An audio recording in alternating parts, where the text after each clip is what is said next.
Good evening, everyone.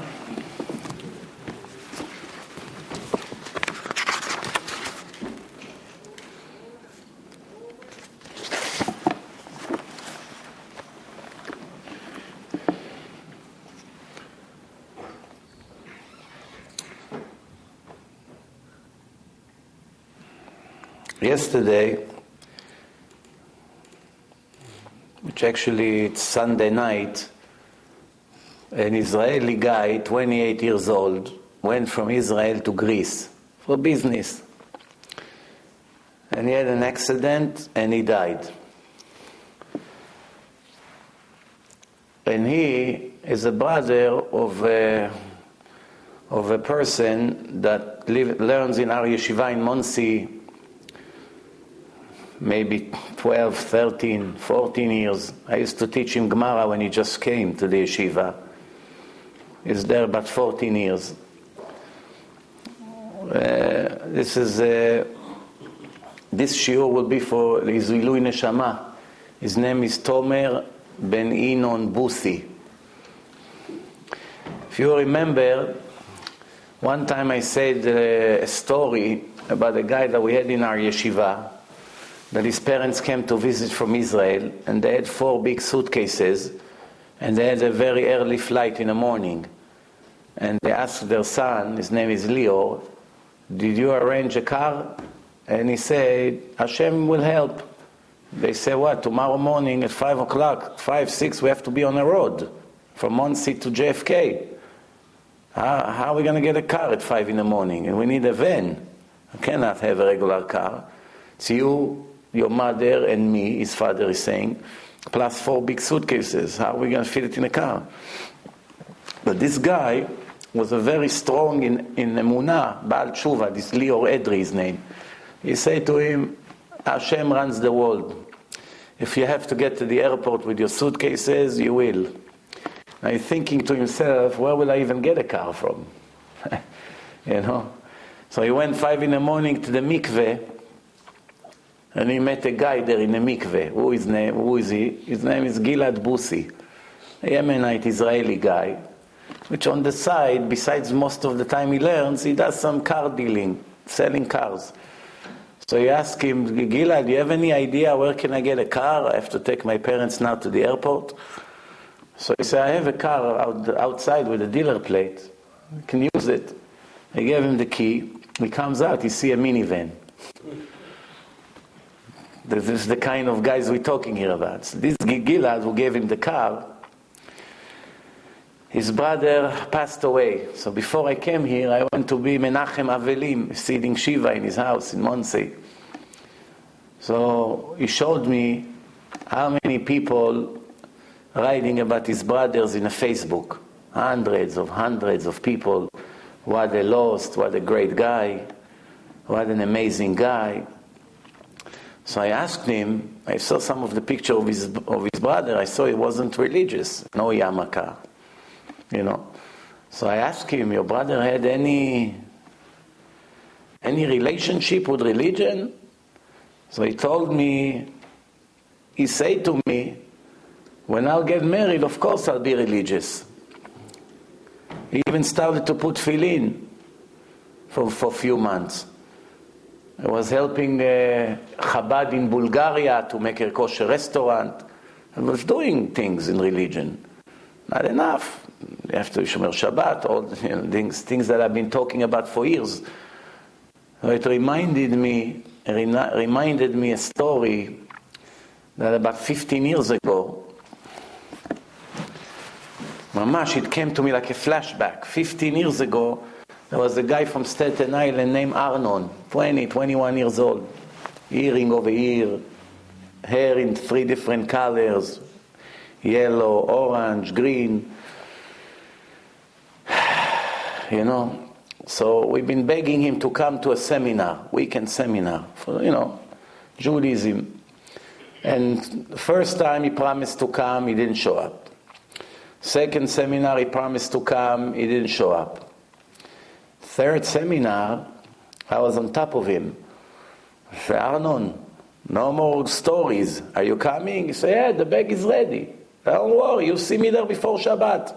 It was in New Jersey, the seminar. An hour before Shabbat, I look at my watch. I say, Arnold is not here yet.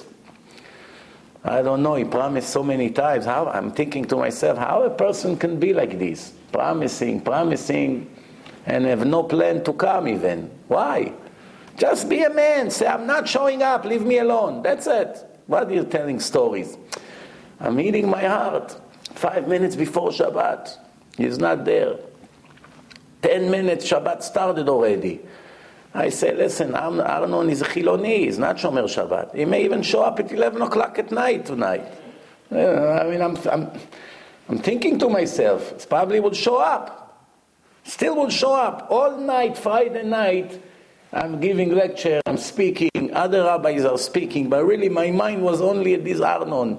How did he fool me again for the third time, I'm thinking. Motzei Shabbat, Saturday night, they calling him, the secretary there that was registering all the guests. They found him sitting dead on a couch with the bag ready to come to the seminar. Bag ready in the living room, he's sitting on a couch. He died from overdose, using drugs. That's what happens sometimes.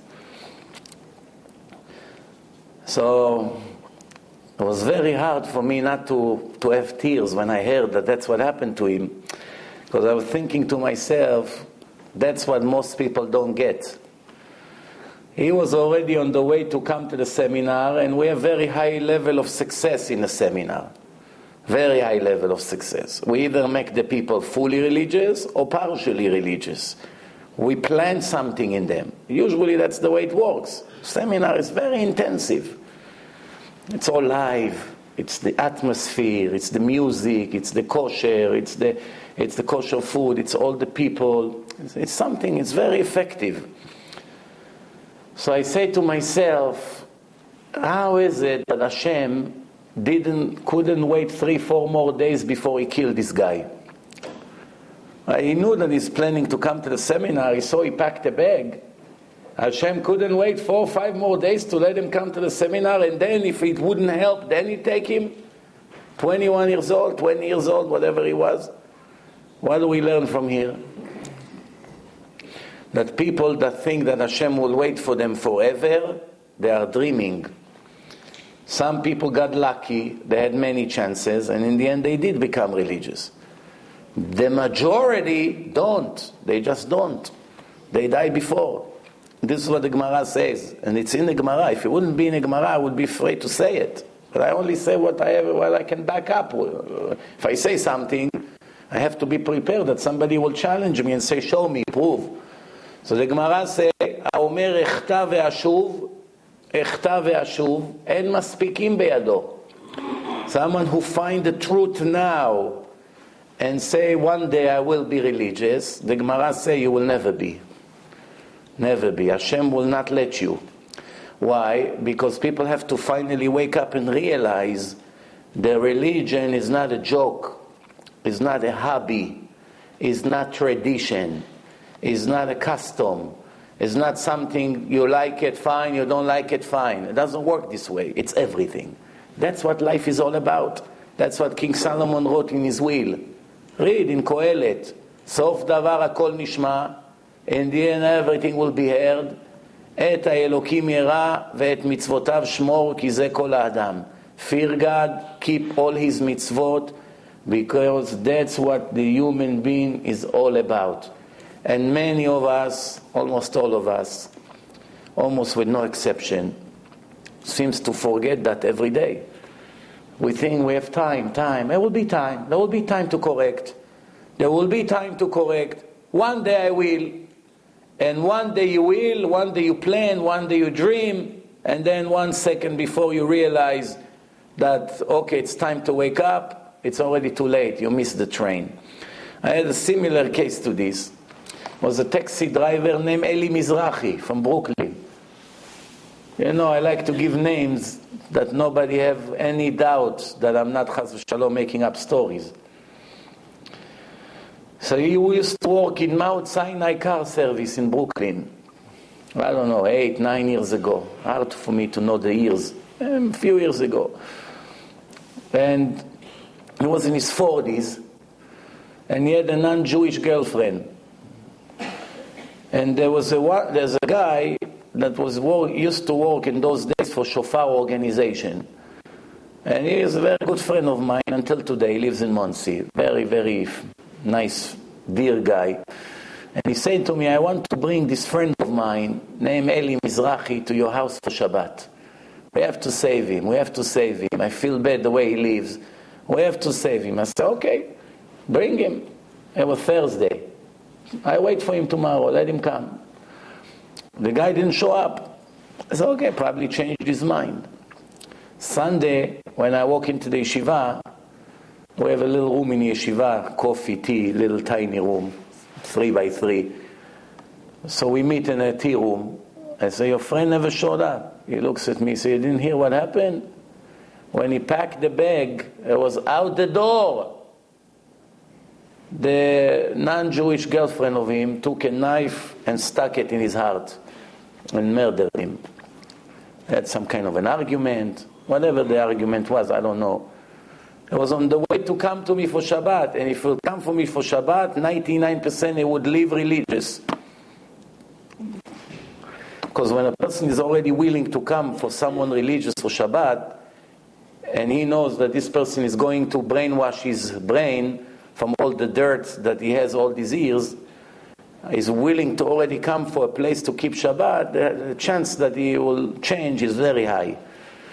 The difficulty is that most people don't want to hear, and even when you talk to them, they block the ears. That's really what happened today. But if somebody finally open up his ears, then automatically the heart open up. And then if the person is talented and you know how to present it correctly, the chance that he will be right away Shomer Mitzvot is tremendously high. So I was thinking to myself, same thing. That day I remember that guy Arnon. That was a few years before that. I say to myself, the guy had a bag. 2 cases I already know. The guy had the bag ready to come to be close to Hashem. What was his end? He ended up with a knife in his heart. And the other one dead on a couch. And this is the 3rd case now. In 18 years that I work with Kiruv, I've seen many cases like this. But so obvious that the person is 1 step from the well, about to take the water, and he missed the whole thing. That's already much more painful. If a guy is not showing any signs of ever becoming a servant of Hashem and he dies, you feel bad for him. He missed the train. It hurts a lot, but it doesn't hurt as much as when you know the person already agreed to do it. And this is what my friend told me today. My brother says, soon I'm getting married. Soon as I get married, of course I'll be religious. He already knew the truth. He helped the rabbi in Bulgaria. He started to put tefillin. He was already on the way. 28 years old boy. Hashem say you missed the train, my friend. Why Hashem? Why Hashem couldn't wait another year or 2? What's going to be the difference? 28, 30? That's the way we think. Hashem will wait for me forever. For all the dreamers, Hashem doesn't wait forever. Every person, there's an X amount of patience. That's why we call Erech Hapayim. Erech Hapayim v'Rav Chesed v'Emet. Erech Hapayim means very patient. Stretching as much as he can. As much as he can. It's not as much as he wants. No. Because there are rules. Rules apply to Hashem. Hashem limited himself by setting up a system of rules. By giving Torah. By writing in a Torah reward and punishment. Automatically Hashem became limited based on his own wish. He set up a system. When you set up a system, when you're a boss in a company and you make rules, the rules apply to you. You cannot do whatever you want because everybody else would look at you as a not honest person. Or if you're a father and you have few children, you have to be honest. You have to be a fair judge between the children. If you always take one side, obviously you lose your credit. You are binded to the rules even if you are the one who made the rules. Even if there's nobody that can force you to keep the rules. If you're an honest person, you always go by the rules. Because if you don't go by the rules, you lose your reputation.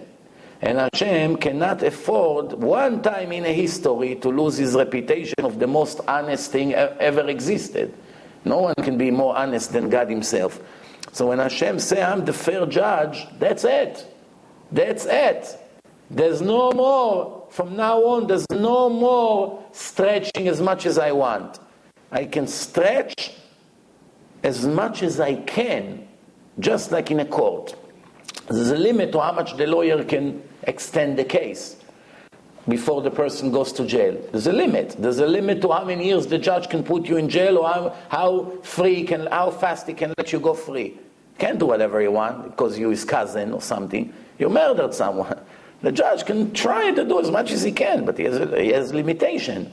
There's lawyers, there's prosecution, there's the media, there's the rules, there's a constitution. Hashem made a constitution, divine constitution. So sometimes there's not enough merit to keep us alive. Yeah, Hashem knows in 1 year you'll be religious. He knows the future. There's no doubt that this Tomer Busi would become religious. Around 1 year, 2 more years later, he was already showing intentions. He started to make the first steps. But he missed the train, unfortunately. We only can hope that now we're doing this shiur for his Ilui Neshama and for all the other miserable people who passed away without making tshuva. And the fact that maybe thousands of people will hear this lecture and maybe few of them will make the tshuva today or tomorrow when they hear it on the website, instead of waiting another 2-3 more years, will stand for his merit, and maybe Hashem will give him a chance to come back in Gilgul and this time do it right. That's what we hope. So this is it. Now, today I wanted to speak. You know, I hate when people tell me what's the topic. There's no question I hate more than this. Why? It's a very annoying question. Because why? Because like you're saying, some topics of Hashem is interesting, some of his topics are not for me. That's one option, and that's a crime.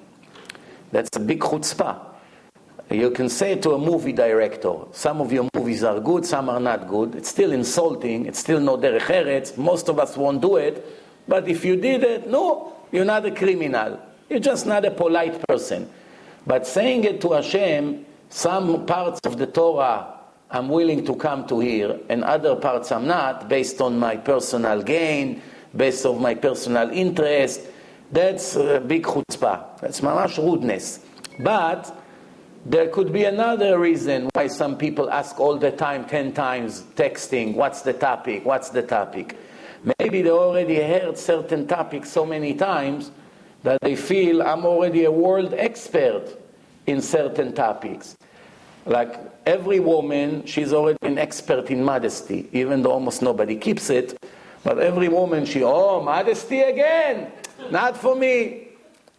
If she was keeping the law, we'll give her a free pass. Usually the ones who say it's not for me are the ones who keep nothing in modesty. When there's lectures about modesty, you look at the women's section, you see 100 women, 99 of them are covered from A to Z. You don't find the girls that forget to get dressed. It's not for their modesty. Why? She heard it already. She's not going to change. Why hearing it again? So that's one thing. Then the same thing by the guys. What is the topic going to be? The topic, it doesn't matter even if you heard it 3,000 times. Even you heard it 3 times, it doesn't matter. You sit an hour and a half, you hear Torah lecture live, even you know every sentence, every verse, and the entire hour and a half you only heard 1 minute, 5 minutes that are new to you. Doesn't matter, you get full reward for 1.5 hours of learning Torah. But there's something much better than this. Tell you what, I'm going to tell you now a big secret. Today the world is different than it was 100 years ago, 50 years ago. There's no internet. There's no media. There was no recordings. Let's start from step 1. There was no recordings. So when a Ben Ish Chai gave a shiur in Baghdad, 10,000 people came to hear him on Shabbat without a microphone. And everybody heard him in a big synagogue of Baghdad in Iraq. Why everybody came? Because there's no chance to hear it tomorrow. Either now or never. When the Magid Miduvna spoke, 10,000 people came to hear him live. Why? How many times he come to town? Once a year, once every 3 years. You don't want to miss it. So they put signs on the wall, next to the synagogue, and people spread the word. Everybody comes. Today people say, what's the rush? Tomorrow it's on the internet. I click, free, I put my headphones, my laptop, my iPhone, on the way, in the subway. I got to keep some lectures for the road. What am I going to do on the road? I'm tired of 1010 news. Right? So they have a point. What's the difference? If they hear it now, they hear it tomorrow. Is it different? This is Torah and this is Torah. Almost correct. There's one little difference. Actually, huge difference.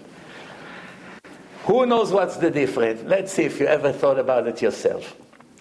There's a huge difference. Yes?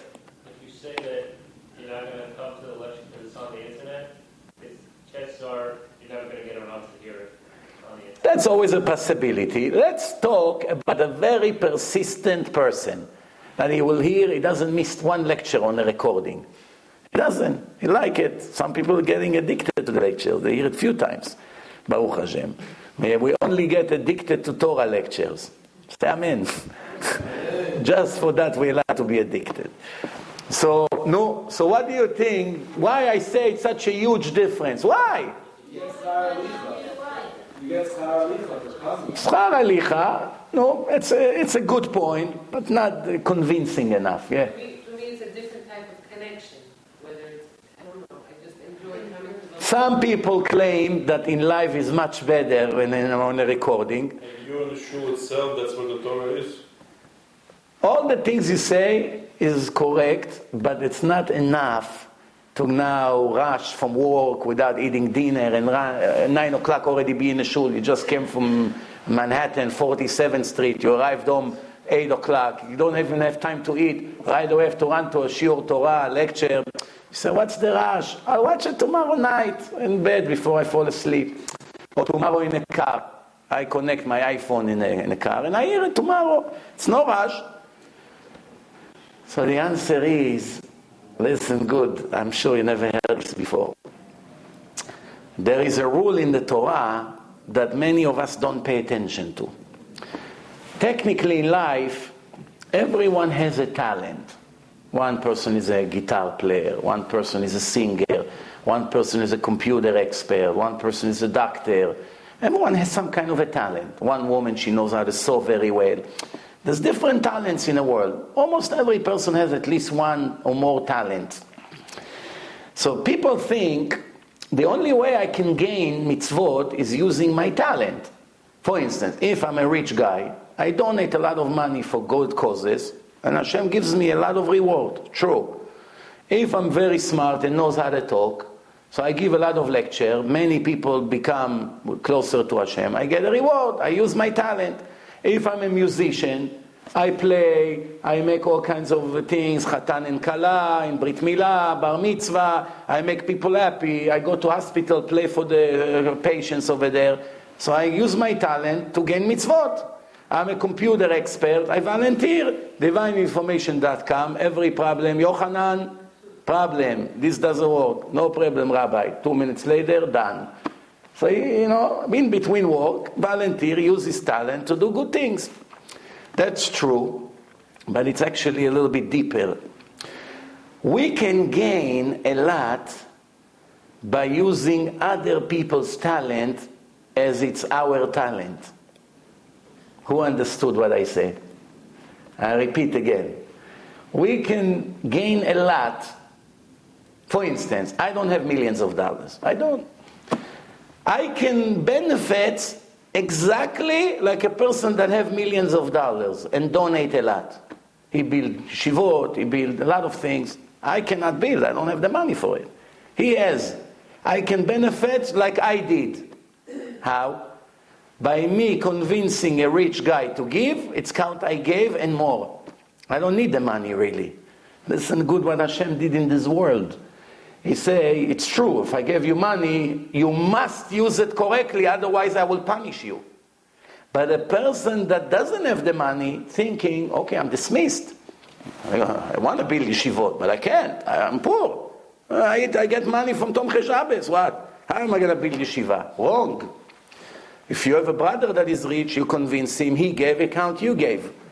If you have a friend from school, you found out he's rich, you spoke to him, he gave, it count you did. You convince a musician to come in a wedding of an orphan that he doesn't have parents to pay for him, and he volunteered to sing for free all night, count you sang. You convince your computer expert friend to fix a website of Divrei Torah that had problems, it count you did. So it's interesting, this is the law. Gadol me'aseh yoter min ha'oseh. Me'aseh means making other people's do. You convince them to do, Hashem gives you bigger reward than the ones who actually did, because it's thanks to you. So why am I telling you this? The people who come live to the lectures, they become the speakers, just like the speaker. Why? If nobody would come, it happened one time. I went to a place, one guy walked in, where was it? In Oel Sarah, in Main Street in 77. You know that big Bukharian shul with the Magen David outside? One day I come, there was some kind of a wedding or something. One guy comes in, I say, oh, Baruch Hashem, somebody came. He put a recorder on a bima, and he leaves. Another person come, put recorder. Another one, all of a sudden I see like 30 recorders. I say to myself, you know what? Let me also put recorders. Press play and I go home. Let the recorder record for mine. Rather wasting my time here talking to the wall. So when a person comes and he doesn't see people, or even if he see people but not enough, so he loses energy, he loses desire to speak, or he doesn't speak at all. If nobody comes, then the lecture dies out and he gets cancelled, right? So who really become partners of the lectures that later will be put on the website? The audience. The people that came, thanks to them the lecture is on air. So all the people who would learn Torah from this lecture, they will get eternal reward for it forever and ever. 10 years later, somebody will press play on that lecture on the internet, and he was one of the people that came to that lecture, and thanks to him and all the other people the lecture took place, he gets benefits from all the lectures that will be heard because he was one of the people who sits there. The people who hear it on the internet, they don't get more than the 1 hour that they heard. That's it. They heard, they count for them learning Torah. But if somebody would hear tomorrow, 10,000 people would hear from now until the next month, he doesn't get a piece in each. So it's worth it to drive 5 minutes and to hear it. Anyway, you sit and hear it eventually. If not today, tomorrow, 2 days from now. In the end, you put the same amount of time. So the only difference is the arrival. Drive 5 minutes, 10 minutes, an hour even, whatever. So the time of transportation, and that's what he said. Now, even for the transportation, you get an extra reward that you don't get by listening on your computer or recorder. It's called schar halicha. There's a special reward. If you have 2 shuls in your neighborhood, one is very close and one is far. One is 1 block, one is 10 blocks away. And they both equally kosher. Everything that we speak, it's if they both equally kosher. If they're not equally kosher, it doesn't matter who is close, who is far. You have to go to the one who's more kosher. Whether it's close, whether it's far, it doesn't matter. It's only matter if both of them are equally kosher. They both modest, they both have a separation between the men and the women. They both have a kosher people who don't come to talk and to chat in the middle of the prayer. They really come to pray. The place is good, fine.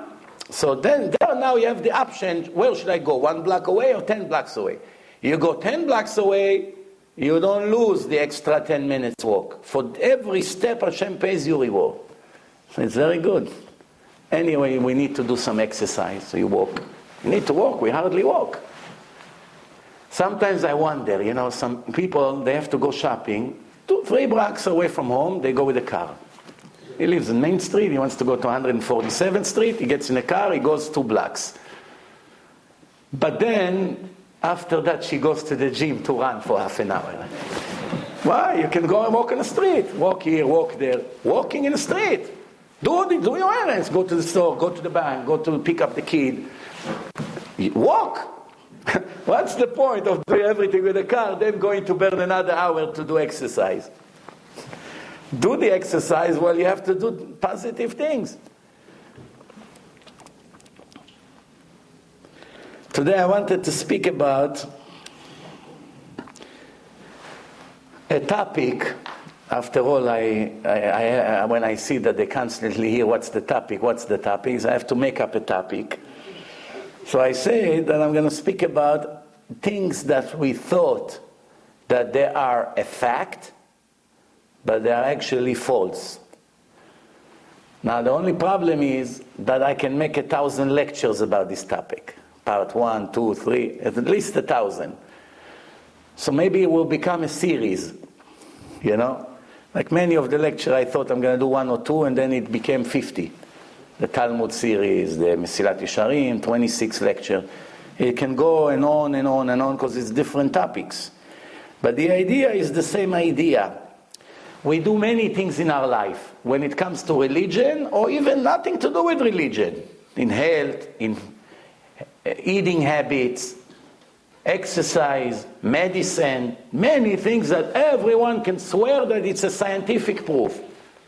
Many things. Everywhere you go, you hear about it. Unfortunately, most of the things that we are 100% sure that they are good and positive, they are not. And many things that we think they are dangerous and negative, not only it's not true, sometimes it's the other way around. So how do we know? In a world that everyone claim whatever they want. Everyone claim whatever they want, even between the doctors. 2 doctors, same hospital, same floor, same university, same medical school. One say make a surgery, one say no. We see it all the time. Rabbis, same thing. Rav Ovadia Yosef, Rav Ben Zion Abba Shaul, came from the same yeshiva, Porat Yosef. Same Rosh Yeshiva, the holy Rav Ezra Atiyah. They even learned together for years, Chevruta. So their bodies, almost every psak that they have is different one than another. One goes in one direction of psak and one goes in a different. You ask me, how can it be? Went to the same school. Same thing like by the doctors. Medicine is not black and white. If you have a headache, you can have 5,000 reasons why you have headache. You can have migraines, that's obvious. Or it can be something in your feet that causes you headache. You don't see any connection. It can be pressure in the ears. You went to a low place. You don't even see the connection, why your head is hurting. It's something you ate. It's lack of sleep. It's too much garlic you ate. It sends gas to the brain. It's a heat that somebody hit you 3 days ago and now it begins to hurt. You know how difficult it is to be a doctor, to always tell you exactly what's the source of the problem? I have a good friend. He's a doctor right here in Forest Hills Hospital there. He told me, doctors is similar to mechanic. You have a symptom, something, the patient tell you what hurts. And now you know there's so many options. So you go with the most popular reason. You try it. If the problem goes away, we assume that there was the problem, or we will never know for sure. If it doesn't help, then we try the second popular, the third popular, the fourth, and sometimes we just don't know. Sometimes we try 7 different things. Do this, do this, do this, and we don't know which one cured him. Who cares? We try to do as much as we can to cure him, but the doctor cannot swear to you that was your problem. Maybe you got cured, nothing to do with what he told you, because it was a temporary problem to begin with. Supposed to hurt for a day, and that's it. Sometimes they make things worse. Sometimes they kill you. You come for very minor pain, and you ended up dead in a hospital. The hospital is full of germs, especially old people in their 70s, 80s. So already the immune system in the body is not so strong. Every little virus in a hospital can kill. Same thing babies. Babies and old people, they can suffer a lot for every virus in a hospital. The hospitals are full of them. I know already a few cases that old people went from one problem and they got such an infection in a hospital from something and they died. the reason that they went to the hospital killed them. Not that I say don't go to the hospitals. If you need to go, you need to go, but not for every little thing.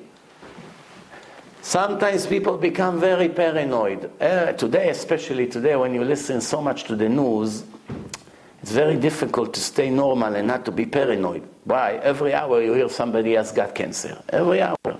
This, that, neighbor, brother, friend, cousin. It's a horrible thing. So every little minor pain a person has, oh, chas v'shalom, maybe I have it also. So people live with constant fear. Why? Because it's an epidemic.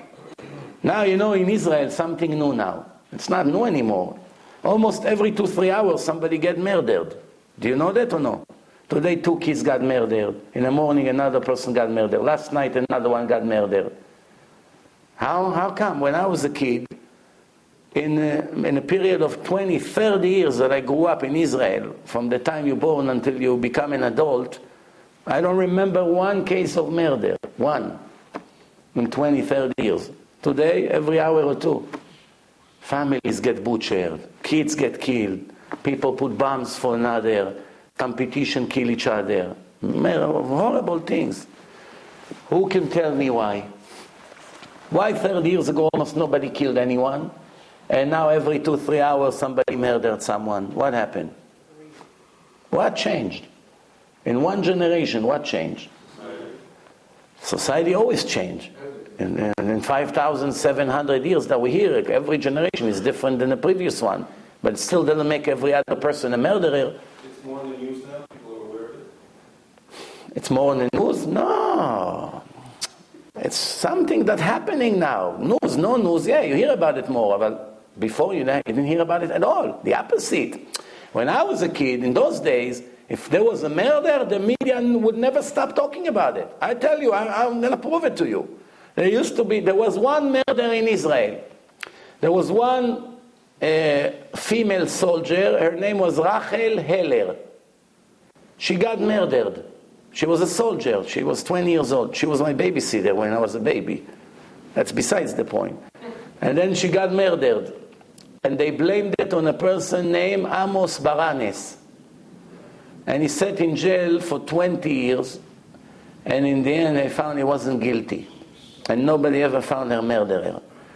Do you know how many years they spoke about her murder on the media? Every day, non-stop, for more than 10 years.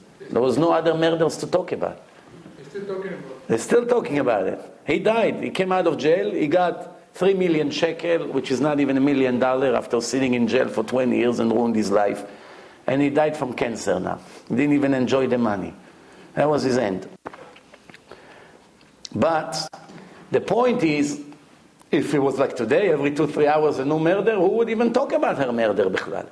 Why they talked about it? Because it was something that shocked the entire country for 10 years. Nobody can forget about it. Today, just today alone, more than 3 murders in such a tiny country size of New Jersey.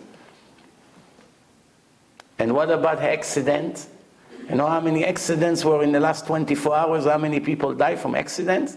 Family, dear dad, the guy in Greece, another guy in another country, another one. Bodies. People go on a short trip somewhere and they come back in a body bag. So the question is, what happened? What happened? So the answer is, it's all a matter of education. Education. It used to be that people didn't have television with 500 channels like today. People are addicted to the media today. Movies, all kinds of shows. And almost in every one of the shows, it's crime, murder, crime. And a person see in his lifetime, thousands of times, a person hold a gun and blow someone's head. Become a way of life.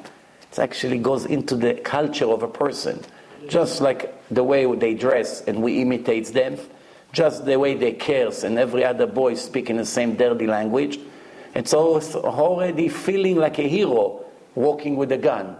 It gets to a point that people that have $200 million in a bank account and drive a Rolls Royce still have a gun. Who would risk his success driving with a gun in his car. Why? You can be an NBA star and he walks with a gun and shoot people. You can be a boxer, the world champion, and rape women. Why is it? Because even if a person doesn't want to do it, because he's eating so much of this garbage that he sees it every day, it's changing his nature. Because a person is a product of what's around him, of society. And there's nothing he can do about it. On the other way around, if a person is living in yeshiva all the time with good rabbis and he hear only positive things, he become like them. Wherever, I can testify over the years in our yeshiva with hundreds of guys who came, many hundreds. Some of them were the biggest lowlifes on earth. The biggest. If you see them before they came to the yeshiva, they'll say, oh, please God, make sure my daughter don't marry one of these kind of people. 2 years later, you would beg God, please make him my chatan, please. What changed? 2 years ago you didn't want to look at him, and now you pray that he's going to be your son-in-law? Why happened? The Torah changed the person from A to Z if he's really serious, if he wants to change. I said, it's all about if a person wants to receive. You want to receive, you receive. You don't want to receive, you can sit there for 10 years and you stay the same rotten person. So what happened today? There's no morality anymore. No dignity for life. Life means nothing. People kill over parking for $100, for things that nobody heard before. For what people kill each other. Also, jail became a hotel. It's not really jail. Know how jail used to be compared to what it is now? Human rights, doctor, free dentist, eat, air condition, big plasma screens, free NBA games. They all stand screaming, go, yeah, it's like a bar. Basketball, playing outside. What's the... Well, life is so hard, the economy is so bad. More than half of the people can find a good job, no income. They say, well, you know what, who needs the headache of this life? Let me go with all the buddies. They're all there. Let me join the gang. That's another reason. But the main reason is that the secular people 30 years ago used to learn Torah in public school. It was a part of the plan. We learned Torah Shebe'al Peh. I remember, we had tests, Torah Shebe'al Peh. Today an Israeli kid, you tell me, do you know what Toshba is? Huh? Toshba, it's abbreviation of Torah Shebe'al Peh. Not one of them would know what it is. Never heard of it, B'chlal. Ask Israeli kids today, who was Moshe Rabbeinu? Half of them don't know. Ask them Noach, Avraham Avinu. In a kibbutzim, nobody heard that before. Nobody. But in our days, it was a part of the plan. Yes, they made big damage by telling you it's fairy tales. But at least you know who we're talking about. Today they don't even know who they're talking about. You grow up without Torah, no respect for parents, no respect for teachers. When a teacher used to walk into the class 30 years ago, everyone was rising like soldiers. Everyone wore the same clothes. And you can never call him with his name. There's different rules. Today, he sits with him, chatting in the internet with his professor. He dates his own student. Go up, friends smoking drugs together after school. You understand what the education became? So what do you expect from them? If the teachers look like that, if the system is like that, that's what they create. They create monsters. That's what's happening. How do we know? Everyone claim whatever they want. Let's focus on our topic now. How do we know who is correct and who is not? Let's go. There are 3 major channels to know who's right and who's wrong. Just because you claim right and he claims left, how do you know? So the Rambam, Rabbi Moshe ben Maimon, almost 900 years ago, this is what he said. He said, 3 reliable sources for human knowledge, not beliefs, knowledge. Who knows what's the difference between believing and knowing? Believing means 10%, 20, 50, 30, 70, 99, it's still a doubt. The more you believe, the more you're willing to do for your belief. you believe only 1%, you won't invest a penny. But if you believe 90%, you're willing to take a risk for 90% odds. But when it gets to 100%, it's no more belief, it's knowledge, it's full knowledge, that's it. There's no argument anymore, no doubt, no fear. Like I know it's night outside. Somebody comes now and say, you're willing to bet $1 million that it's day outside? What would I say? Of course, let's make a bet. Why? I see it's night. It's knowledge. It's not a belief. But if I was locked in a room for 10 years, no, I don't see daylight. I already lost the sense of time. Would I gamble? No, maybe he's right. How can I gamble? That's already a matter of belief. Okay. So the Rambam writes, A, the brain, sechel, intelligence. That's one way. Second, experience. How many times you went through this in life? And the third, prophecy and holy vision. How the Rambam knows? It's his personal opinion? No. He learns it from the Torah. When Hashem speaks to us, He doesn't tell us you have to believe in me. He doesn't say you have to believe that you were slaves or your parents were slaves in Egypt and I took them out. He doesn't say you have to believe that I'm watching you. You have to believe that I'm feeding you. You have to believe that good and bad comes from me based on your action. No, that's not what he said. He only referred to us in one language, knowledge. Knowledge. Veyadata hayom. You should know today that I'm your God. You should know there's no other God but me. You should know I'm the God that took you out of Egypt. You should know I'm the God who gave you bread from heaven and feed you every day. You should know I'm the God who torture you when it's necessary. You know I'm strict with you like a father to his children. It's all languages of knowledge. You should know, you should know, you should know. And then it's speaking about the whole world, about the Goyim, all the nations. Leman da'at kol amei haaretz. For all the nations of the world to know the hand of Hashem. Nowhere does it say to believe, la'amin. Nowhere. Only to know. That's the difference between Judaism to the more than 80,000 nonsense fake religions and cults. That it's all based on fairy tales. Used to be somebody named JC. He took a loaf of bread and fed 500 people. Prove? No. You're not allowed to ask me to prove. It's a matter of faith. You have to believe. I don't want to believe. I'm not a fool. You tell me a story I have to believe? I want proofs. No, spiritual things cannot be proven scientifically. That's what they answer. True? Wrong. It's not true. The Torah only demands that we will believe it what was already proven to us in 3 different ways. Listen good. A, intelligence. B, experience. And C, either that Hashem gave it to us in a prophecy, a prophet came and spoke, like Moshe, Ishayahu, Yirmiyah, etc. Or you yourself is a prophet, which we don't have anymore. Doesn't apply so much to our days. Now listen good. The Rambam say, De'u Rabotai, everyone should know, she'en raui lanu la'amin, we're not allowed to believe in anything besides those 3 things. First, that you have a clear scientific evidence that this is the truth. Not an assumption, not a theory, not we believe, we think. No, it's not in my vocabulary. We believe, we think, someone told me, I heard somewhere, there's a rumor. No.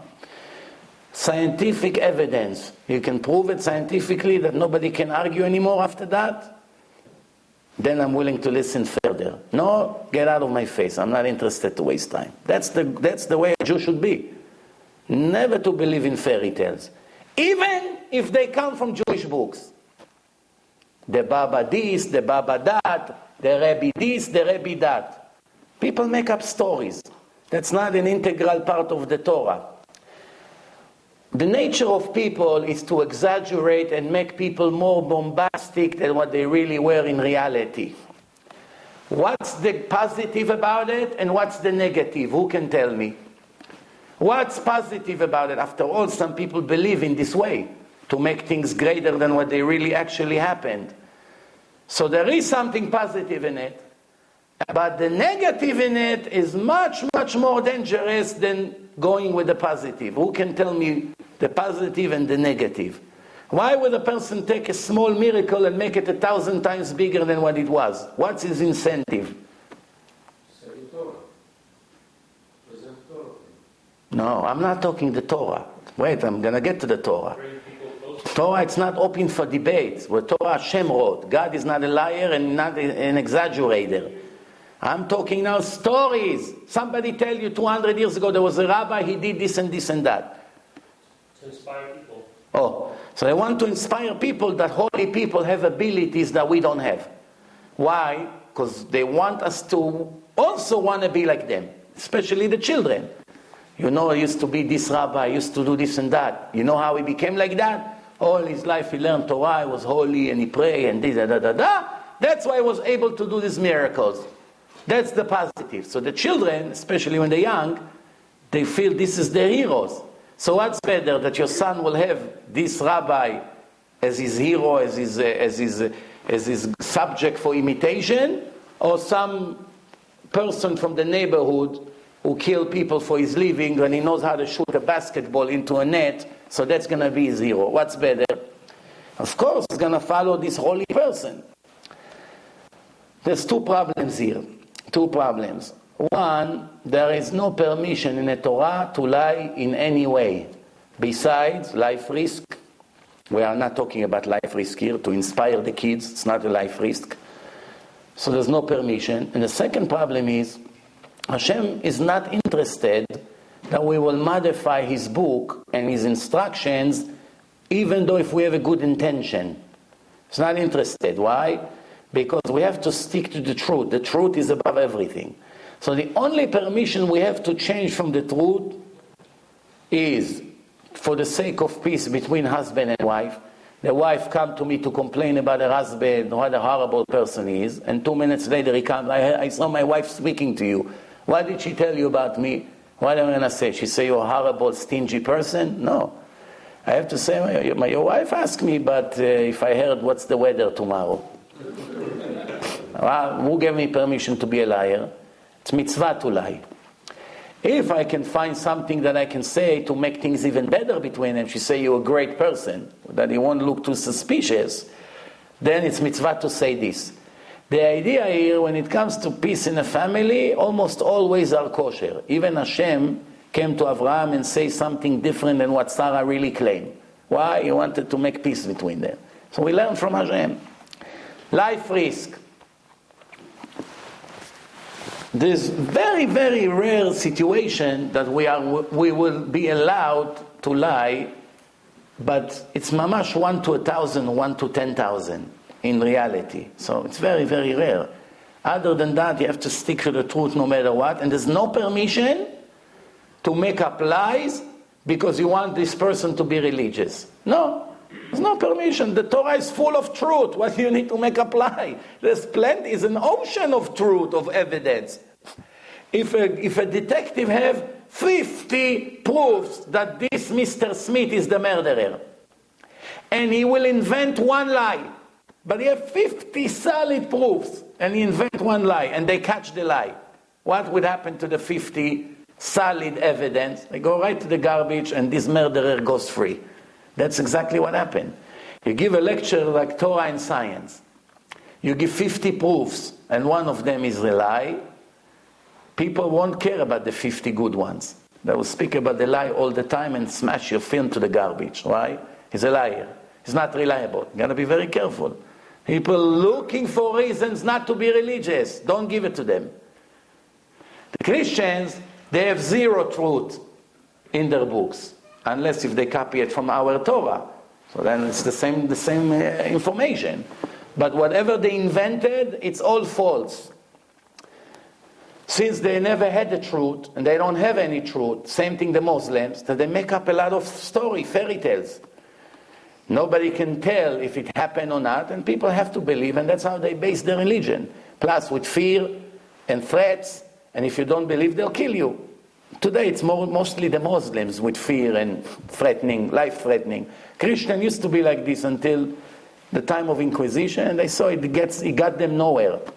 You kill. In the end, the people will not be religious without evidence. It's very hard.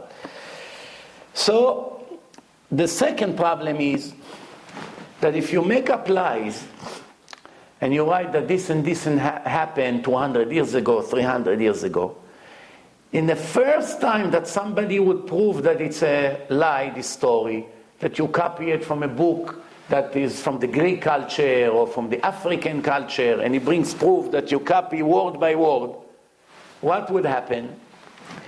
The people who read it, they're not smart enough to make a separation between your lie to the Torah. So from this moment, everything religious people say, it's a lie. They don't know there is a book that somebody tell about somebody from 200 years ago, and he can write whatever he wants.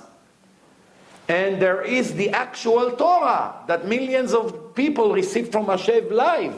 Nobody could modify one letter there. So all the miracles that describe in the Torah is 1,000,000,000% authentic and correct. Not one detail is different than what it was in reality. When Hashem say, I gave you bread from heaven, is 1,000,000,000% correct. When Hashem say, I had water for you in the desert, we know it happened.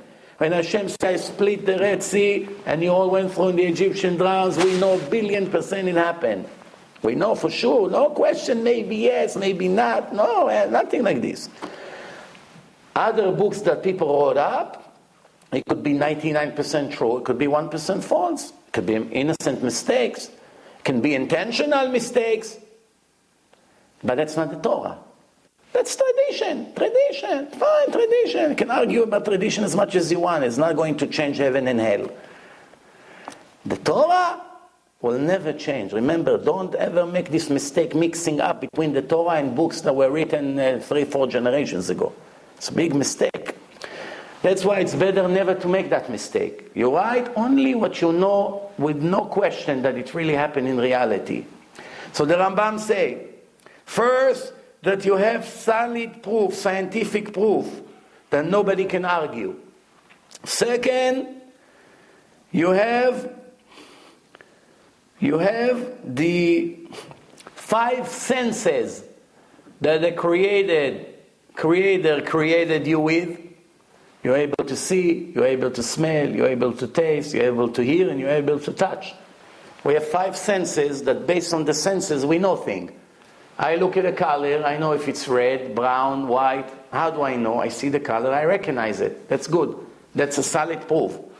Why? The senses, these 5 senses that we have are very powerful. Like they say, one picture equals like 1,000 words. You can describe to me in 1,000 words what white is.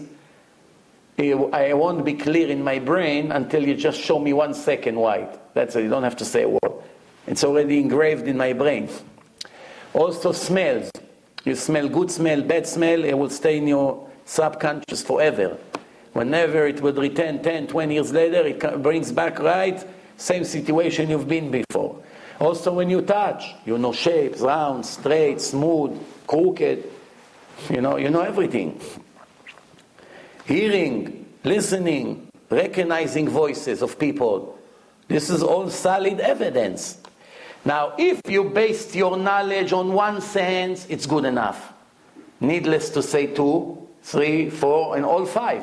If you can see, hear, touch, smell, everything, and then it's not what's the question? All 5 senses showing the same results. But even 1 sense is good enough already. If you see, it's enough. Even if you're deaf, even if you cannot smell, even you don't have hands, just you see, it's enough. You cannot argue with what your eyes see. That's what the Gemara says, En lanu et ma she'einenu ro'ot.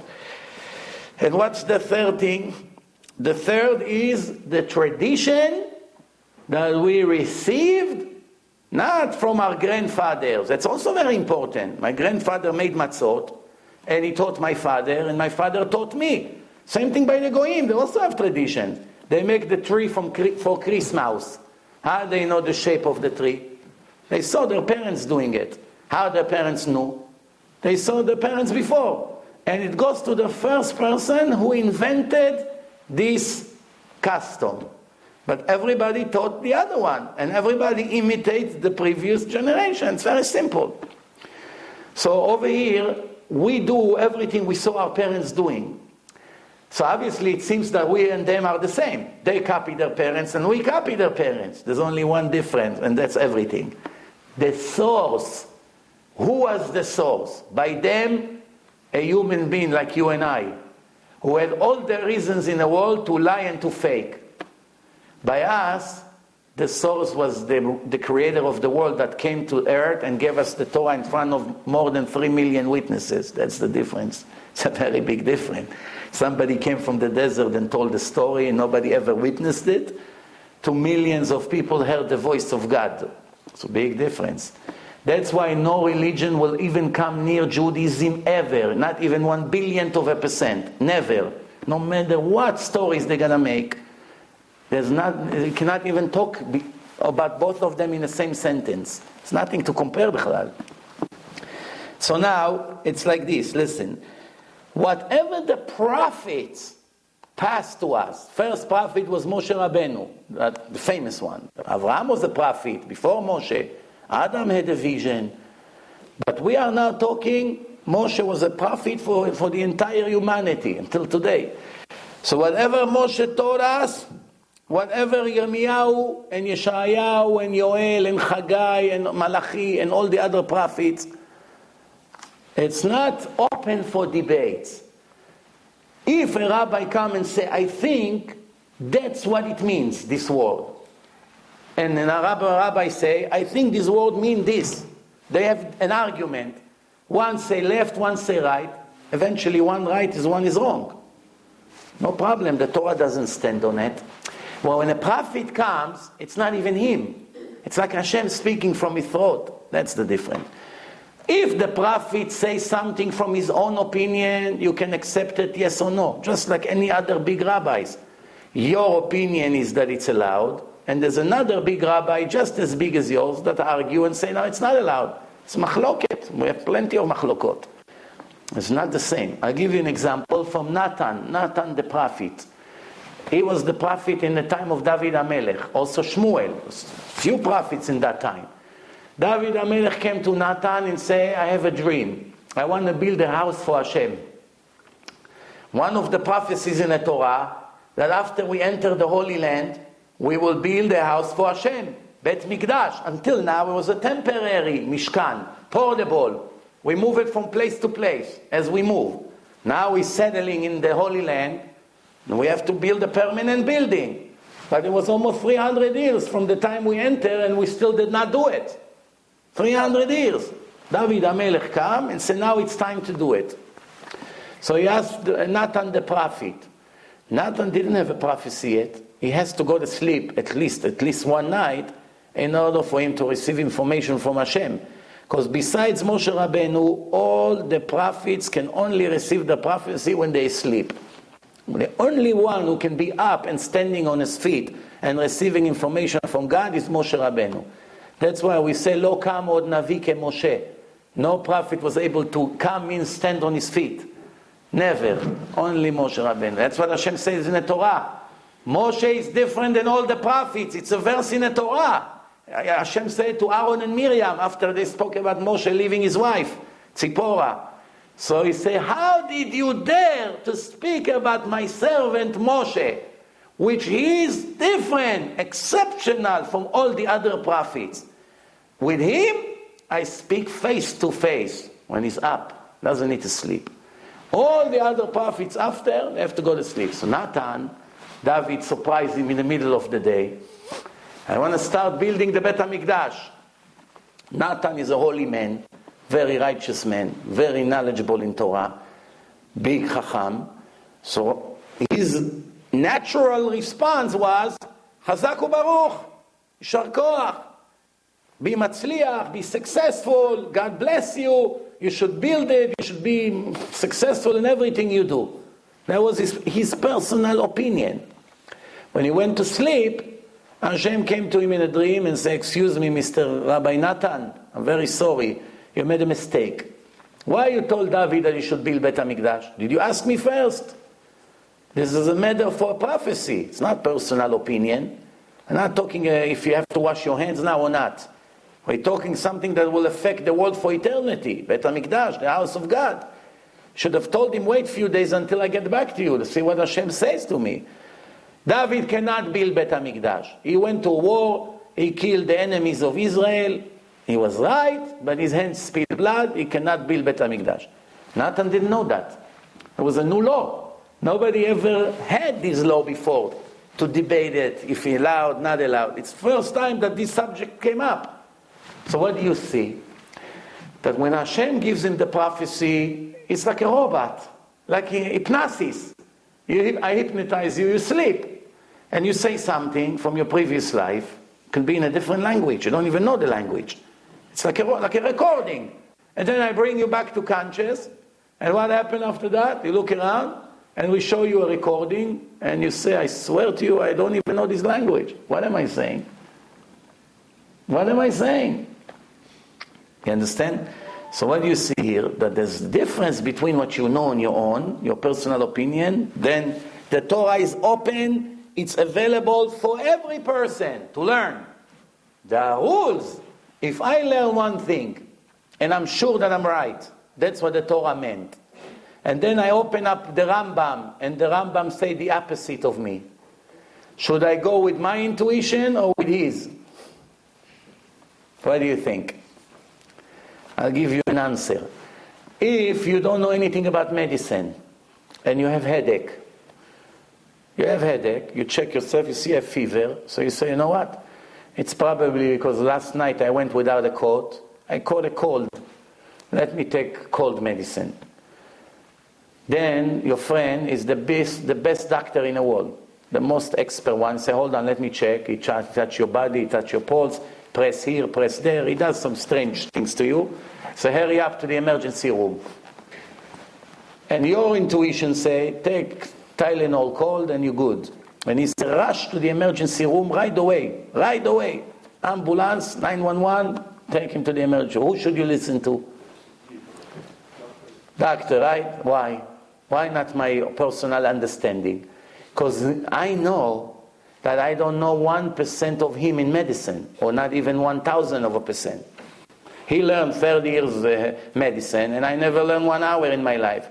So the little that I know about medicine, from here and there reading some articles and hearing people speaking, I don't even know if it's true. That's my understanding.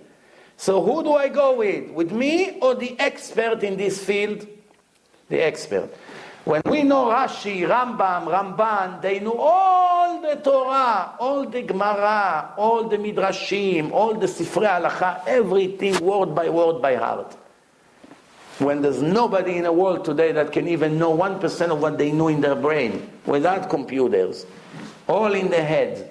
And they tell me this is allowed and this is not allowed. And I know in a million years I can reach their level. So who should I trust? My understanding or their understanding? So obviously the answer is clear. There's no point of even answering it. So tell me please, how come 99% of the Jews in the world listen to their own stomach when they hardly read Hebrew? How is it possible that 11 million secular Jews have lots of speeches against the Torah when they don't even know one word in the Torah to explain? How?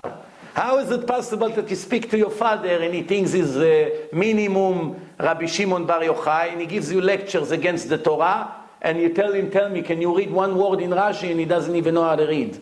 But you have hundreds of lectures against the rabbis and against this and against that and against this law. How is it possible?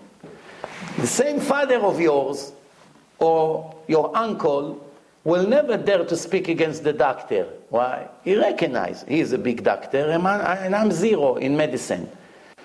Computers, he doesn't know. He has a virus in his computer. He doesn't know how to work in a computer. 2 or 3 buttons he knows, that's it. To watch movies. His son taught him.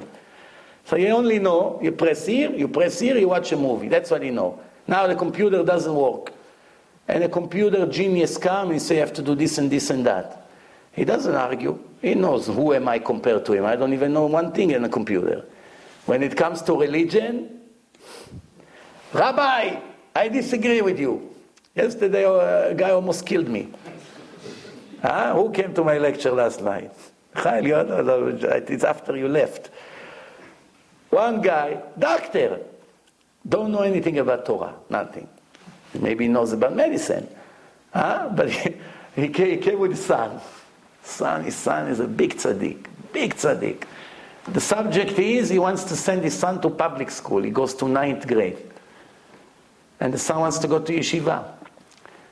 It's a matter of eternity here on the line. I sat with him almost an hour. Then I say to him, this is the mistake I made. The guy likes me. It's not the first time he come to talk to me about these subjects that relates to his son. Everything was perfect. I see that I'm convincing him. He listens. I say, Baruch Hashem. It's working. So it's about already to say, okay, you're right. I'm sending him to yeshiva. It finished. Then I made one mistake. Baruch Hashem, I fixed it. It was a happy end. I don't want you to be upset. But the happy end to the story is going to send him to yeshiva. Now I'll tell you what the mistake I made. What was the mistake? I told him, I don't understand all these Bukharians, the Persians, they came from Iran, from Bukhara. In their countries, they had donkeys, they were farmers, they were shoemakers, they're selling gold, selling some diamonds, kneading, do handy jobs. Everyone was very primitive. Some didn't even know how to read and write. All of a sudden they landed in America. Everyone must have education. College degree, if not, you're not a person. Oh, you must have education. I said, what? In Bukhara, anybody cares about education? They care to make money and that's it. Who cares how you make the money? As long as you make good money. Over here, if you tell them you can be educated and make $500,000 a year, you can be not educated and make 700,000. No, my son has to be educated. So since he's educated, he's a doctor, he got very angry. You should see how he screamed, he almost killed me. Screaming, his veins started to come out his face. He said, you touched my ego now. You made big mistake, Rabbi. Almost killed me. He almost went to violence. So I say to him, do you think Hashem cares if you have education, you went to college, you didn't go? I started to give him examples of people who goes to college and stay with more than $100,000 debt and don't find a job and never even finish the college. And most Americans are in this situation. I told him, I'm giving a better solution to your son. We'll put him in yeshiva. He's going to learn 3 years Torah, become a big chacham, and still get the same credits like he needs in college without paying $1 tuition. Same credits. And then if he wants to be a doctor, let him go to medical school. All he's going to need to do is to waste 1 month after the 3 years he was in yeshiva. He will get 90 points credit, so he needs another 30. The yeshiva will send him to 5 courses. 5 courses, every week a course. Very simple, just to get the extra credits that he needs. Month after he graduates yeshiva, he's going to have a full degree, what he needs. And he's going to know so much Torah, billions of mitzvot. It didn't cost you $1 to put him in yeshiva, dorm for free, food for free, and he's going to get a kosher wife and be the happiest person in the world. Or, the other way, you put him in public school, he's going to start singing rap music, next year he's going to have 5 tattoos, the year after he's going to be addicted to crystal meth, and the year after he's going to have 5 guns and knives. And maybe, I don't want to tell you what can happen next. Next thing you say, Abba, Mazal Tov, Ma, I'm getting married next week. What? I made Christine pregnant. That's the 2 channels here. So you say to me, why you exaggerate? I went to college, I'm not like this. I say, you are in the 5%. You only see you. I see the whole picture. You accidentally became normal. How many people like you went there and never came out of there? Or they came out of there total monsters. It got to a point that Goyim already know that public school is a life risk for their children. Do you know how many people leave their kids at home to learn by computers? because they don't trust to send them to school, maybe they won't come back, or they come back with a knife in their heart. You know how many schools have metal detector? Do you know how many gangs they are bullying kids and steal their money and food every day and rape them and give them drugs in the beginning for free, and then a year later they become addicted and they make them do all kinds of things for them? Who hears this story? I told him, you or me? So he looks at me like almost crying. He said, yes, you're right. So we have a deal? Baruch Hashem, the boy goes to yeshiva. Why you argue with things you don't know? You talk to me about medicine? I'm a fish. You are the doctor. I know a little bit. If I say something and you say, no, you're wrong, I say, okay, you're the boss. You talk to me about diamonds? Mr. Gavrielov, who doesn't know how to write his name in English, he knows better about diamonds than me. I take your word. I know to read better than you and to write. But you know better than me about diamonds. When it comes to reading, you ask me. When it comes to diamonds, I come to you. Very simple. Everyone with his specialty. The problem is the ego. Even though I know I know nothing, the ego kills me. How can I admit that I'm a total loser? It doesn't let. That's how he screamed, you touch my ego now. It came out of his mouth. Why? It's not your territory. Be quiet. Go get advice. Say, yes, sir. Goodbye. You have a tax attorney. He gives you advice what to do, what not to do. Some of the things he may say to you looks very stupid. You must give him the benefits of the doubt. He knows better than you with 30 years in it. So listen good. The Ramban say, every person who believes in something different than those three, that's considered petty, ma'amin lekol davar. Did you ever hear this word, petty, ma'amin lekol davar? In Israel, it's a common verse. It's come from Mishlei, King Solomon. Petty comes from the word mefateh, pitui. Pitui means somebody tricked you, fooled you. Magician, his hands are very quick. He fooled you and you don't see. You know, like the guys on the street, they have three leads of cover of the seltzer bottle, and they have a little ball, and they go like this, and you're sure 1,000,000% it's right here. They fool you. They're so quick, and they have always somebody in the audience that is one of them, and they let him win. The money always stays in their pocket. So in the beginning, he does it slow, and he wins, and says, "Oh, it's so easy. I know it also." And then when you put hundreds of dollars up, money is gone. Why is it? That's called petty. Petty ma'amin lechol davar. Where does it say it? In the Igrot HaRambam. Letters from the Rambam. People were asking him. He wrote Igrot HaRambam. And this is very important to understand now. If you base your knowledge not on the 5 senses that you have, and not on experiences that you had in the past, you never had experience with that, and the 5 senses cannot prove it, and not on a prophecy, reliable prophet, that the whole world knows it was legit prophet, not a prophet that some people think is a prophet and all the other ones say is nonsense, is not a prophet. For instance, Muhammad.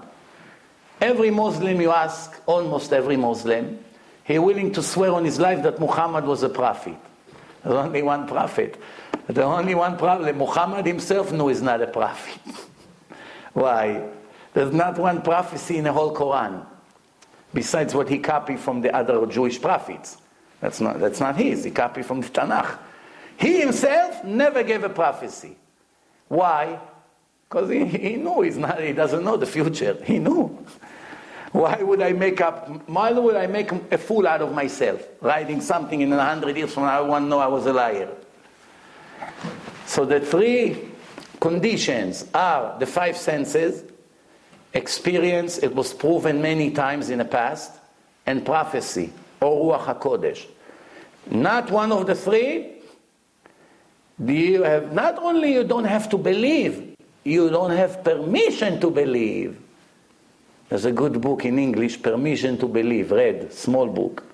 speaking a lot about science and proving that the Torah already knew all the scientific discoveries that they had. It was written by a Baal Tshuva.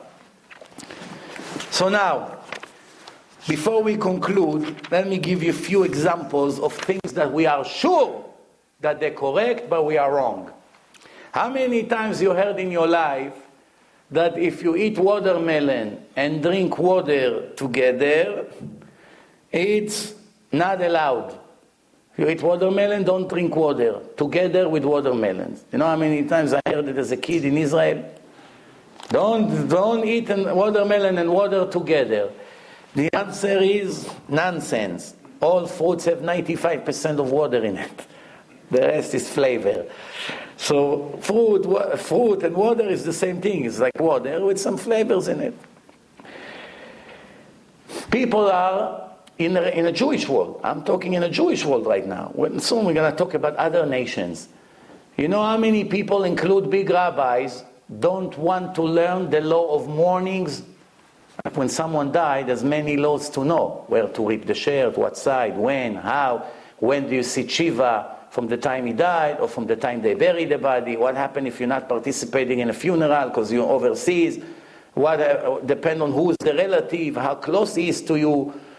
All kinds of things. What happened if you're stenist, if you're suffering, not taking a shower? There's any extra permission to do what the halakha basically restrict? So there's so many things to know.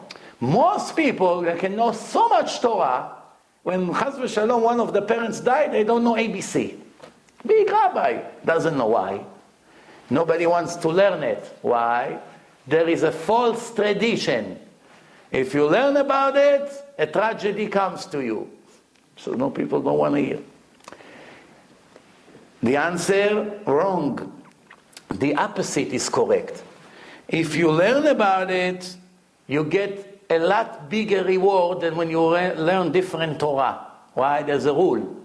Hashem said, if nobody in the world learns one subject from my Torah, and you come and learn it, you get the reward of everyone that was supposed to learn it and didn't learn.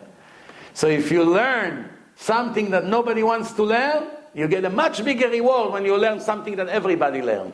You come to learn Parashat HaShavua. Every Jew learned Parashat HaShavua this week. Everyone learns it. So you get your reward. You learn something nobody learns, your reward is much greater. That's what Rav Ben Zion Abba Shaul used to do on Fridays before Shabbat. Everyone is busy, running, shower, mikveh, last shopping, preparing for Shabbat. So almost nobody was learning. So he made a kollel of Friday. He took a group of people, make all your preparation Thursday night and Friday early morning, and then you come and you learn all Friday until Shabbat enter. So Shabbat enter, you're already in a shul with the Gemara all day. Close the Gemara, and you come and you start Kabbalat Shabbat, Mincha and Kabbalat Shabbat. Why? They ask him, Rabbi, why it's so important? Because the whole world doesn't learn on Friday in Israel. Everyone is busy, preparation for Shabbat. We have to do it for the whole world. And they did it. And by the way, he used to finish a whole Masechet on one Friday. What takes us 3-4 months, if we know a lot of Torah, he used to do it in one day. Start in the morning, by the evening, before Shabbat, he finished the Masechet.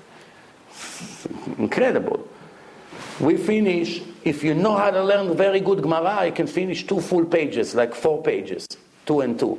If you know a lot, then everyone will be impressed. Oh, we finished 4 pages in one day. Wow, what a chacham. He finished 40, 50 pages in one day.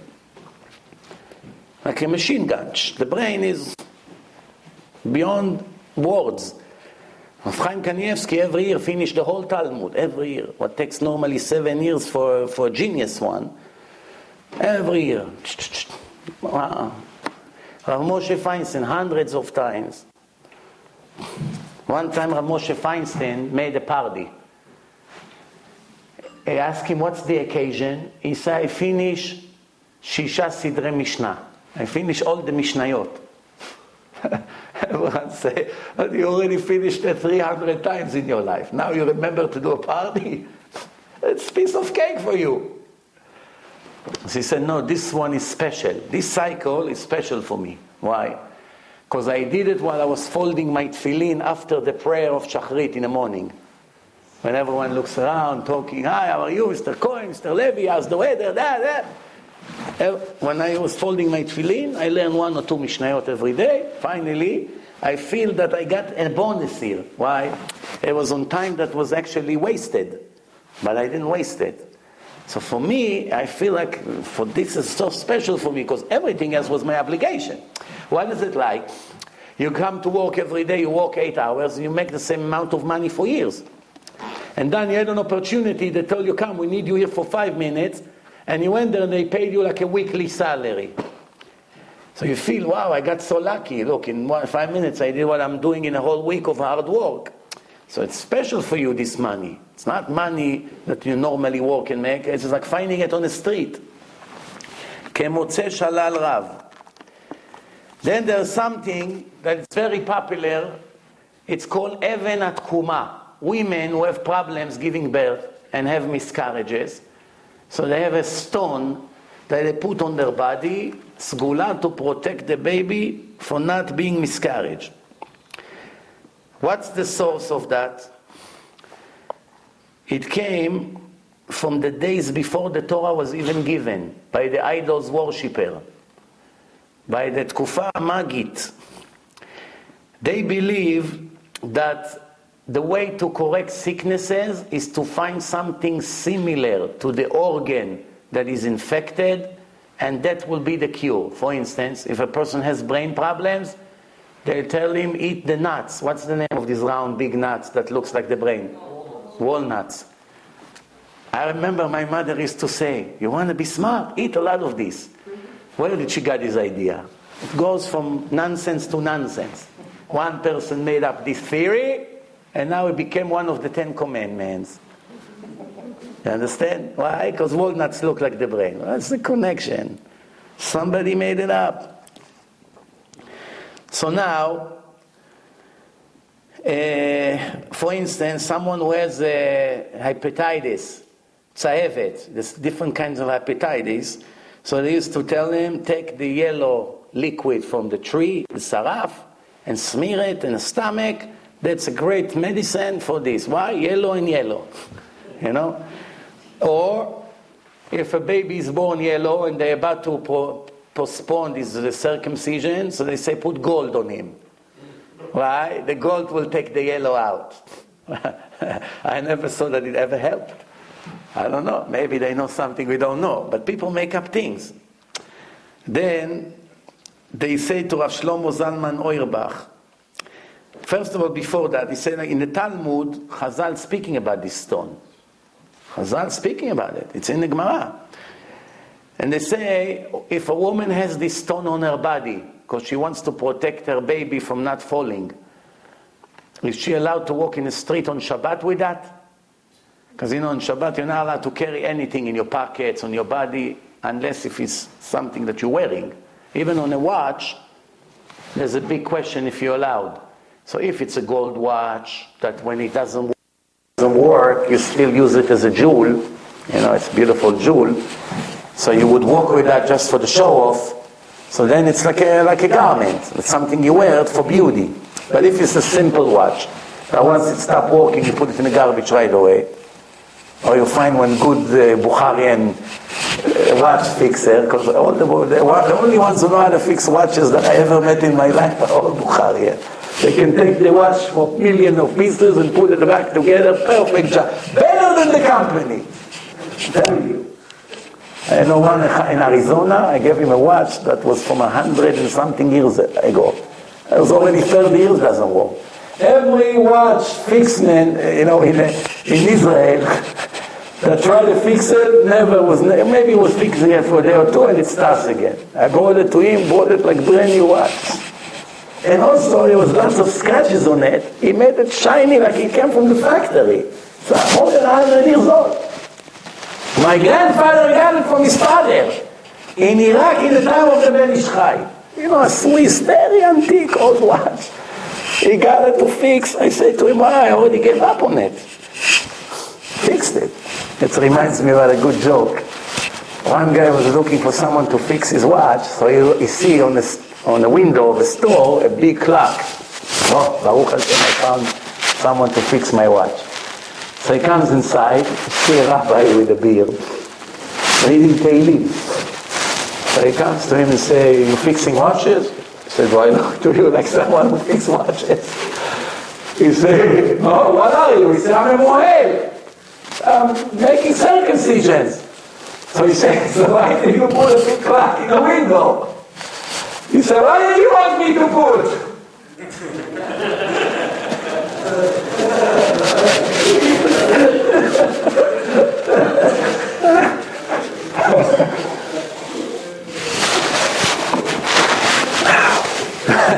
All right, so time ran out on us. Now we have 2 more minutes, so let's just conclude this part. So they asked the Rashba about this Gemara. Chazal speaking about the stone. The Rashba say this stone is a custom of the Emori. Emori is one of the 7 cursed nations that lived in Israel before we came from Egypt. There were 7 nations: Aprizi, Aknani, Yebusi, Achivi, Girgashi. One of them was the Emori. And they had lots of black magic. They used to do all kinds of magics. So the Torah say you have to be careful not to imitate their ways with all their black magic, etc., etc. So, the battery died. So, what happened? It says that this is the way of the Emori. They asked Shlomo Zalman Auerbach, what about these stones that is mentioned in a Gemara, that some rabbis give it for lots of money for women to give birth safely? So that's what he says. It says like this. It says something very interesting. It says like this. It's באמת אבן תקומה. Even Tkuma means that something that was dead and you revive it. So the power of the stones is to revive the baby. It's supposed to fall, and this stone, that's what they believe. So it says, you know what? It's reviving the pocket. It's reviving the pocket of the people who sell it to you. That was his answer. So they told him, Rabbi, but there's some rabbis who gives it and they sell it. So, and they promise. So he said, what? he was basically saying, yeah, because the world is full of naive people, and they want to believe in anything you sell them, and they pay for it. So he says like this. First of all, the one that Chazal spoke about is not the stones that we have today. He lived about 30 years ago. That's one thing. Second, the Gemara didn't say you have to take this stone. The Gemara just asked an halacha question. They are naive Jews who believe that this stone can help. And they have it all year round, in the time of the pregnancy. Now they ask, can I walk with that on Shabbat? To tell them, take it off. It's not going to help your baby in any way. It's stupidity. It's not going to help. They don't listen. So the question is, do they violate Shabbat or not? That's the question. That's what the Gemara speaks about. The Gemara didn't say it's a medicine. You understand? So now, today we only touch some of the subjects that people think. For instance, one of the things that if someone laying on the floor, they say, don't walk over him. Don't walk over him. If somebody laying on a rug, don't walk over the person. It's bad luck. The answer is nonsense. It's no bad luck, no nothing.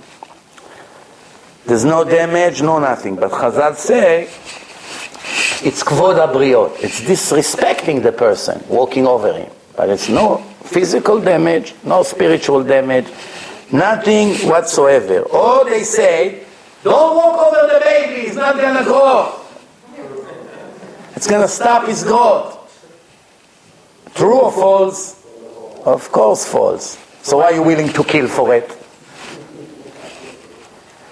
We will continue. We will become, Bezrat Hashem, more interesting. We'll see you next Tuesday. Call to. Now we'll pray Arvit, Bezrat Hashem.